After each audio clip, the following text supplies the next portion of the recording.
हुजूर ने फरमाया किसी बीमार को देख के, मुसीबत वाले को देख के ये दुआ पढ़ो, तुम उस मुसीबत में शिकार नहीं होंगे। बरेली शरीफ के दाएं बाएं ताउन का मर्ज फैल गया तो आला हज़रत फरमाते हैं मेरे मुंह में भी कुछ गिल्टियां निकल आई। तो बाज लोगों ने कहा शायद आपको भी ताउन हो गया है। आला हज़रत रहमतुल्लाह अलैह फरमाते हैं जो सबसे बेहतरीन तबीब था बुलाया गया, उसने मेरा मुंह देख के, गिल्टियां देख के कहा खो आपको तो ताउन का मर्ज हो गया है। तो आला हज़रत फरमाने लगे मुझे सारी बीमारियां लग सकती हैं, ये नहीं लग सकती।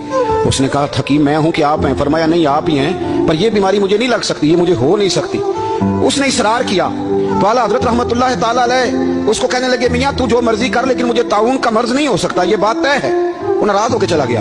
अब ताउन की जो गिल्टियां होती थी ना वो बड़े बड़े महीनों नहीं जाती थी, तकलीफ रहती थी। आला हज़रत कहते हैं मैंने उसी रात ना थोड़ी सी काली मिर्चों का सफूफ बनाया और मिसवाक में रख के जब मुंह के अंदर छिड़का तो थोड़ा सा खून निकला और मेरा मुंह बिल्कुल ठीक हो गया।